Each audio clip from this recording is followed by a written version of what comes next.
ya, hoy, ¿qué trajo, Doc? Se lo pido, por favor. ¿Qué pasa? No empecemos porque después ¿Cómo tengo la están? culpa yo. No, es muy ¿Tiene simple. telgoporno? No. El 5 de abril, el 5 Sí. de mayo se conmemoró el Día Mundial del Asma. Entonces vamos a hablar sobre el asma, pero antes vamos a explicar qué significa esto, cómo funcionan los pulmones. Imaginemos los pulmones como dos bolsitas que juntan el aire. Entonces cuando uno respira, se infla y se desinfla. Entonces, ¿por qué se produce? Porque baja el diafragma, Y le da lugar hace al una pulmón. presión negativa y entra aire. Sí. Cuando tenemos asma, ¿sí? Esto se cierra, pero vamos a ver cómo es el pulmón por dentro. Y vamos a sacar la capa de estas bolsitas y nos vamos a encontrar con que el pulmón es como si fuese una planta con sus hojas Sí. y sus ramas que se va dividiendo los bronquios de a poco y van cada vez más chiquititos hasta que terminan en Los estas alvéolos. pequeñas Los pequeñas alvéolos. bolsitas. Los alvéolos. Y estos son los alvéolos pulmonares donde se produce el intercambio de oxígeno. Claro. Entra oxígeno a la sangre, sale el dióxido de carbono y nosotros expiramos el dióxido de carbono. Pero ¿qué es lo que ocurre con el asma? Que es una enfermedad crónica que con ciertas intermitencias los bronquios suelen angostarse. Entonces pasan de ser... Por eso cuesta respirar. Exactamente, pasan de ser de este calibre a este calibre, más finitos como esto. Entonces, ¿qué es lo que ocurre? Cuando pasa esto, nos cuesta sacar el aire, porque el aire entra por una presión negativa, pero sale en forma pasiva. Entonces, cada vez tenemos más aire adentro de los pulmones, nos cuesta sacarlo, ¿y qué escuchamos? O sea, nos cuesta la renovación. Sería. Exacto. Sí, ahí va, se escucha así. Como un silbido. Un silbido, Un sí. silbido. Yo me acuerdo. Y eso es la sibilancia de la persona asmática. Lo que vamos a ver entonces es algunas recetas para poder controlar el asma. Y la primera receta va a ser esta. A ver. ¿Eh? La ¿Para el primera dominó? receta Sí, es te tragas una ficha y... identificar cuál es el desencadenante. Ah. Como el asma es multifactorial, puede ser que te ocurra porque tomaste frío. A ver, una persona que el asma es inducida por el frío, por el ejercicio, por la humedad, por los hongos del ambiente, ¿Alergia? por el humo del Yo iba a decir cigarrillo, eso, como una alergia, cuestión alérgica, polen. una cuestión puramente psicológica, porque estamos pasando un mal momento, porque la pandemia, porque falleció algún familiar, por el COVID o por lo que sea. Entonces nosotros identificamos el desencadenante, O sea, el principio. el que lo desencadena, Claro, el que va a disparador. ser, el que va a ser esta cascada que uno luego empiece con esta dificultad para respirar. Sí. Identificamos ese desencadenante y ahí va a ser el tratamiento. Ah, ¿y eso el doctor lo sabe? Lo tiene que averiguar. A veces sí, a veces no. Ah. Y ahí está el arte de De encontrar identificar el- cuál ¿Cuál es es? la causa. Pero el tratamiento justamente va a ser nuestra segunda caja. A ver. Que el tratamiento, básicamente, ¿sí? Con los aerosoles es hoy el tratamiento Más ideal. efectivo. Pero vamos a ver, cuando uno dice, no, el aerosol me hace mal, es como decir, la pastilla me hace mal. La pastilla puede ser un antipsicótico, como puede ser un antibiótico, como puede ser un analgésico. Los aerosoles es el vehículo por el cual vamos a dar distintas drogas que entran directamente a la vía aérea. Ok. Y vamos a distinguir dos tipos de tratamiento. El tratamiento de la crisis, Sí. que es el famoso salbutamol, que es el aerosol que uno usa cuando está con el broncoespasmo, y el tratamiento de mantenimiento, el ¿Es un preventivo. broncodilatador? Este sí. Lo Pero que va a en sus hacer, dos- lo en que va a sus dos hacer, acepciones. lo que va a hacer es Pasar de eso de este negro al a este blanco. blanco. Perfecto. En Porque- forma rápida. Pero el tratamiento preventivo Sí. también se puede usar de esta forma, o se puede usar a través de polvo seco o de pastillas. Si es una cuestión alérgica, se puede tomar Pero un yo antialérgico. escuché, por ejemplo, que eso era mal usarlo porque debilitaba el corazón. No, lo que produce esto es taquicardia. Es una Ah. taquicardia pasajera, la misma que va a ocurrir si yo me pongo a jugar al fútbol. Voy a Perfecto. tener taquicardia, pero esto se va. Es preferible tener esa taquicardia pasajera a tener el broncoespasmo. ¿Qué No, diferencia claro. hay con el vaporizador? el vaporizador es otra cosa. Ya sé que es otra cosa. No, sí, claro, pero digo, el efecto. El nebulizador. El nebulizador lo que te va a hacer es fluidificar los mocos. Ah, ok. Que también es parte del tratamiento. Pero cuando se usaba el broncodilatador en el nebulizador, parte de eso se iba cuando, con el vapor alrededor. Y por otro lado, mucho se quedaba en el nebulizador. La dosis que uno termina recibiendo es muy errática. Claro. Y de esta forma vamos a ver exactamente cómo tiene que ser el tratamiento. Es fundamental que el aerosol se tenga que batir. Esto viene separado, la droga con el propelente. Lo tengo que batir fuerte 10 segundos. 10, lo pongo en la aerocámara, no directamente, porque directamente necesita cierta sincronización.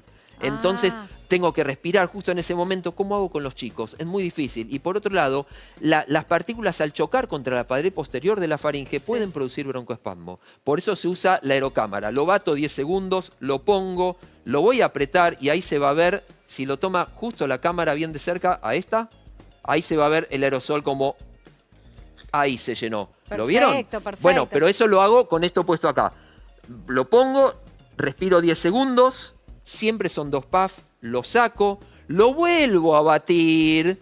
Eso es importante, lo vuelvo a batir porque se separa el propelente del gas. Si no, es solamente el gas. Perdón, la droga del gas o el propelente. Si no, es solamente el propelente. Lo pongo, me lo pongo y respiro 10 segundos. Esa es la forma ideal. Perdón, no es respirar 10 segundos, es contener 10 segundos. No, respirar 10 segundos. Claro, respiro porque... Lo que está dentro. Lo que está dentro. Entonces no necesita sincronización. Que sea sincrónico. Y es mucho más fácil con los chicos esto. Se tiene que adherir bien la máscara, ¿sí? Yo nunca había visto y es importantísimo después lavarlo, y por eso tengo acá este recipiente. Se lava muy fácil. Lo desarmo. Agua con detergente, lo pongo adentro. Sí. Y luego no lo enjuago, lo dejo con el detergente toda la noche para que se absorba en el papel tisú. ¿Por qué se deja detergente? Porque eso lo que va a hacer es que las partículas después no se peguen nuevamente en el plástico. Esto es así, es facilísimo lavarlo. No hace falta enjuagarlo y se lo deja así. Sí, tiene que estar totalmente seco para usarlo de vuelta. Al día siguiente va a estar seco. No, porque digo, por ahí... ¿Uno no lo puede usar de nuevo? ¿Eh? A la noche, por ejemplo, ¿no lo puedo usar de nuevo? Sí, esto no lo hago todas las veces que lo uso. Perfecto. Esto lo hago cada 2, 3 días, lo limpio de esa forma. Pero es importante porque si no se van adhiriendo todas las partículas ahí. Cuando yo respiro, no voy a respirar la cantidad de droga que tiene. Es de este aerosol o del que sea... siempre hay que usar la aerocámara en lo posible, una cámara espaciadora, y después limpiarlo bien. Y nos vamos entonces a la tercera. A ver. La tercera receta es...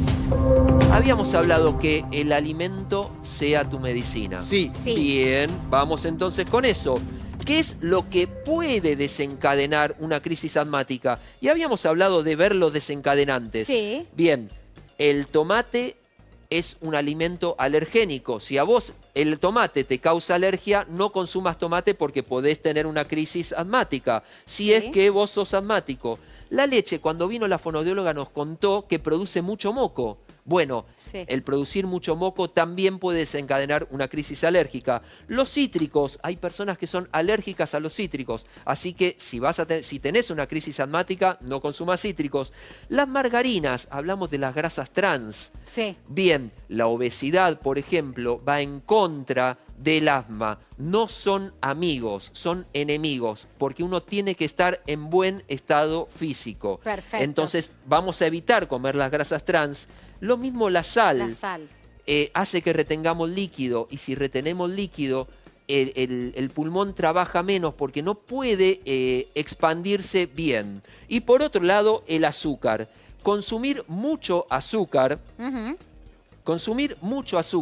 lo que hace es que tengamos que consumir más oxígeno para poder metabolizar estos hidratos de carbono. Así que si tengo una crisis asmática, voy a intentar comer cosas con poco azúcar. Y ahora vamos a ver qué alimentos sí son convenientes si yo tengo una crisis asmática. A ver. Y vamos a hablar justamente de lo de siempre. Mi asado. Tus amigos. Claro que sí. Vamos a hablar de legumbres, arveja, poroto, garbanzo, lenteja, de la avena y de los frutos secos. ¿Por qué? Porque son ricos en omega 3, que es el colesterol bueno. Esto va en contra de la obesidad. Y por otro lado, un dato interesantísimo, tienen magnesio. Y el magnesio relaja el músculo liso. ¿Qué es el músculo liso? Es el músculo de los bronquios. ¿Interna o es todo? No, es el que está entre el cartílago. A ver, no todo esto es cartílago, sino que parte en músculo. Okay. El músculo liso es el músculo que es involuntario. El músculo estriado es el músculo que vamos a ver con la boxeadora en un ratito. El músculo liso es el involuntario y el magnesio relaja el músculo liso y actúa como broncodilatador. Ajá. Por último, a ver, siempre lo recomendamos. Siempre lo recomendamos. El vaso y en de este agua. caso, no, señora. La pelota. La actividad física. Ah. Siempre era muy habitual escuchar, no, como es asmático no tiene que hacer ningún tipo de actividad física. Y es el contrario, es todo lo contrario. Una persona asmática, no solo todos tenemos que hacer actividad física, las personas que tienen asma, la actividad física es el mejor aliado con el tratamiento correcto, con la alimentación correcta y hacer una actividad física en forma a vivir a otra regular. provincia, viste que en otra época se iban a Córdoba a vivir. ¿Qué era lo que pasaba? La humedad del Río de la Plata, que se mete en nuestra ciudad, sirve de vehículos para ciertos honguitos y ciertos... o sea, no era un tema climatológico, sino de la calidad del aire. Ahí va, ciertos alérgenos que hacían que los bronquios se cerraran. Los mandaban a Córdoba, por supuesto, mi papá lo llevó a mi hermano a Córdoba y se lo cargaba a caballito porque era asmático. Entonces lo llevaban allá porque era un clima seco. Ahora cambió mucho eso con el tema de los diques y los grandes embalses. Pero en su momento Córdoba era el lugar ideal para las personas asmáticas, ahora ya no lo es tanto. Pregunta, papá asmático, mamá asmática, ¿la criatura sale asmática o no es hereditario? No, a ver, puede tener cierta predisposición, ¿sí? Pero no significa que vaya a ser asmático sí o sí. Sí puede tener cierta predisposición. Lo que va en contra, sí, mamá y papá asmático y encima ambiente con cigarrillo. El cigarrillo, terrible, lo peor para el asma. Porque para todo. Sí, claro que sí. Pero si encima le sumamos la cuestión genética y un desencadenante ahí que lo está agrediendo al bronquio todo el tiempo, sí, a ver, es cantado, va a ser asmático. Perfecto. Muy bien. Bueno, gracias al doctor. Menos mal con nuestras recetas. Se viene el hot set.